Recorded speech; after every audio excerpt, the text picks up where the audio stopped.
Best couple కాంపిటీషన్లో తులసి సిద్ధు వాళ్ళతో పాటు జై జాను వాళ్ళు కూడా పార్టిసిపేట్ చేస్తూ ఉంటారు. ఫైనల్స్కి రెండు జంటలు కూడా రీచ్ అవుతారు. అప్పుడు చివరి రౌండ్గా భర్తలు భార్యను ఎత్తుకోవాలని చెప్పి అంటూ ఉంటే అప్పుడు సిద్ధు తులసిని ఎత్తుకుంటాడు, జై కూడా జానుని ఎత్తుకుంటాడు.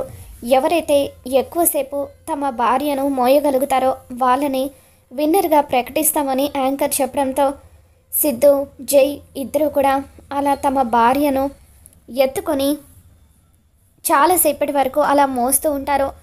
తులసి సిద్ధుతో, ఒకవేళ నేను మీకు బరువు అనిపిస్తే నా కళ్ళలోకి చూడండి అని చెప్పి అంటూ ఉంటుంది. దాంతో సిద్ధు తులసి కళ్ళలోకి చూస్తూ ఉంటాడు. జై తనని ఎత్తుకోవడంతో జాను కూడా ఎంతగానో ఆనందపడిపోతూ ఉంటుంది. సిద్ధు తులసి వాళ్ళను ఎలాగైనా సరే ఓడించాలని చెప్పి కనిష్క కుట్ర చేస్తూ లేజర్ లైట్ని సిద్ధు కళ్ళల్లోకి వేస్తూ ఉంటుంది. అప్పుడే అటువైపుగా ఖుషి వాళ్ళను వీడియో తీస్తూ కనిష్కకు డాష్ ఇవ్వడంతో తను వేస్తున్న లైట్ జై కళ్ళల్లో పడిపోతుంది. ఇక దాంతో జై ఒక్కసారిగా జానుని వదిలేస్తాడు.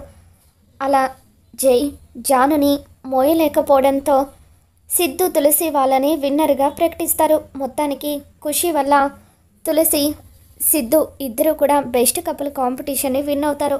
మరి రాబోతున్న ఎపిసోడ్లో ఏం జరగబోతుందో మళ్ళీ మన ఛానల్లో తెలుసుకుందాం. ఈ వీడియో మీకు నచ్చినట్లయితే తప్పకుండా లైక్ చేయండి.